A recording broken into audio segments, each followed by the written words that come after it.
અરે બસ થાકી ગયા યાર. કેમ શું થયું?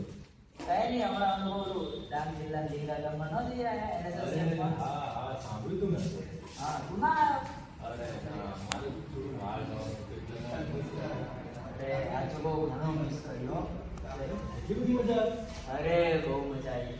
આખું આમ કહેવાય ને કે સહકારિતા વાળું આખું 7 દિવસ હતા આપણે. હા, બીજું શું? હા, બધા જોડે જોડે હતા અને બધા સહકારિતાના કેટલા પાઠ ભણ્યા છે ને. તને ખબર અમારે આટલું મોટો કેમ્પ લઈ જવાનો હતો ને, તો સ્ટાર્ટિંગની અંદર છે ને બધું કામ બધાને બેસી દીધું.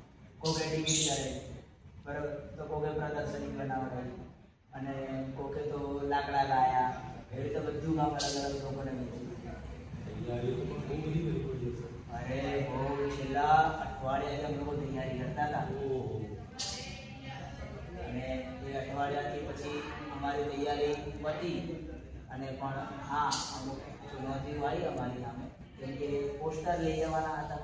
હવે કોઈને પોસ્ટર બનાવતા નતા આવડતા, પણ જ્યારે પહેલી વાર ત્રીજા દિવસે અમારા પોસ્ટરો સિલેક્ટ થયા ને, ત્યાર પછી બધાના પોસ્ટરો ધીમે ધીમે સિલેક્ટ થઈ ગયા. અને પછી એ પોસ્ટરનું કામ પત્યું ત્યાં તો દિવસ આવી ગયો જ્યારે અમારે જવાનું છે. બધા ભેગા થયા અને અમે લોકો બધા ત્યાંથી ડાંગ જિલ્લા લીંગા ગામમાં ગયા. અને તને ખબર એની અંદર મારો સૌભાગ્ય કેટલું મોટું છે કે 7મા દિવસ છેલ્લા દિવસનો નેતૃત્વ મને મળ્યું. ઓહો. તો શું કર્યું? અરે એ દિવસ તો સાચું કહું ને બહુ ભાગદોડ વાળો હતો. એ દિવસ હજી યાદ કરું ને તો આ સોનેરી દિવસ. પણ તો બધું સૌભાગ્યવાળો. એટલે એ દિવસે બહુ ભાગદોડ હતી. કેમ કે એ દિવસ તને ખબર છે ને કે નેતૃત્વ હોય એટલે ઘણું કામ, બરાબર. અને આગળના દિવસો મેં જોયા હતા કે આગળના બધા દિવસો બધાએ બહુ મોજ કરી. હવે જો મારા દિવસમાં કંઈ ભૂલ થાય તો એટલે એના એ ટેન્શનની અંદર હું છેલ્લી 5 રાતના હતો બોલ. 5 રાત? હા, અને એના પછી ધીમે ધીમે તૈયારી કરતા કરતા કરતા કરતા મારી ટીમનો પણ એટલો સાથ છે એની અંદર કે મારી ટીમે પણ મારી ઘણી મહેનત કરી છે. અને એ દિવસ તો અમે લોકોએ જો ને બધાને કાર્ડ આપવા ગયા હતા. સદના આપવા. ગ્રામજનોને?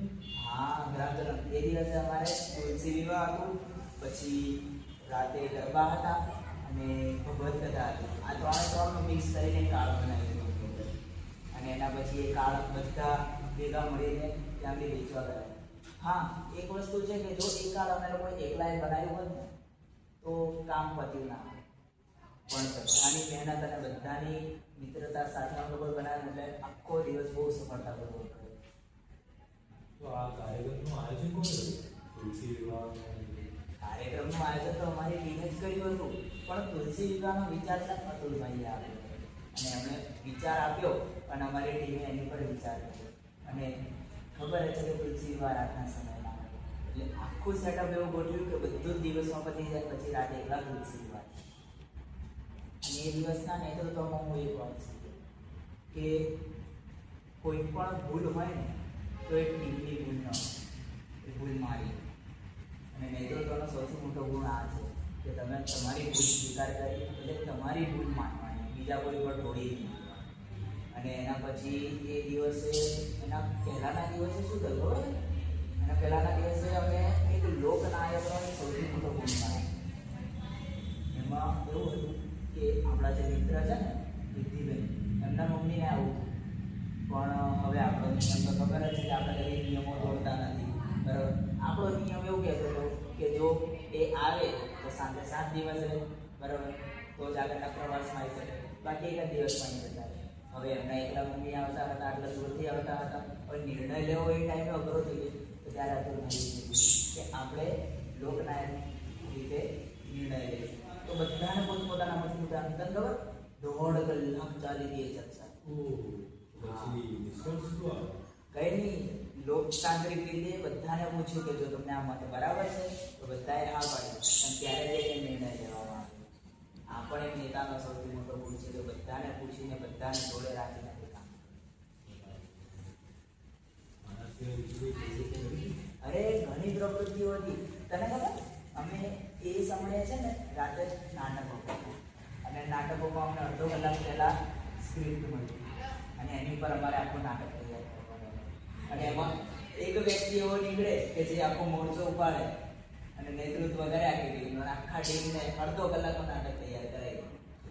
મજા આવી હશે ને? અરે બહુ મજા આવી. અડધો કલાકના નાટકો પણ એટલા મસ્ત નાટકો ને એટલા ઊંડા એના વિચાર કે સીધા હૃદયને સ્પર્શ કરે. તો એવું કોઈ નાટક હતું જે તને હજુ સુધી યાદ હોય? હજુ સુધી યાદ તો એક અમારું નાટક હતું કે જેમાં એક અધ્યયન કમિટીનો દિવસ હતો અને એની અંદર એવું નાટક હતું કે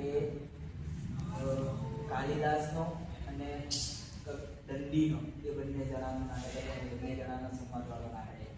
ખૂબ સરસ નાટક હતું. અને તમને ખબર છે, લોકો તો કેરેક્ટરની અંદર ઊંડી સુધી જતા રહેતા હતા. આપણા આદિત્યભાઈ છે ને, એમને ખાલી રડવાની એક્ટિંગ કરવાની હતી, પણ એ કેટલા કેરેક્ટરમાં ઊંડા ઉતરી ગયા હતા કે સાચું રડતા હતા હોય. અને પછી આખા ટીમને સંભાળતા છે ને એક બીજી વસ્તુ છે કે એકલા તો હિમાલયની ચડી જાઓ પણ સંઘ જો કાશીએ પહોંચે ને એ મોટી વાત છે. આપણે 10 લોકોને લઈને 10 ડગલા પણ ચાલીએ ને તો બહુ મોટી વાત છે. એટલે આ એકતાનો, પછી સહકારિતાનો અને નેતૃત્વના તો ઘણા ખરા ગુણો ત્યાં બી શીખવા ઘણો મિસ થઈ જાય. જોઈએ હવે આવતી વખતે ક્યારે જશે? પાક્કું. હવે આવતા વર્ષે આપણે બધા જોડે જઈશું અને આવતા વર્ષે યાદ રાખજે નેતૃત્વ તારે લેવાનું છે. અરે પાક્કું પાક્કું. આ તો મજા આવશે.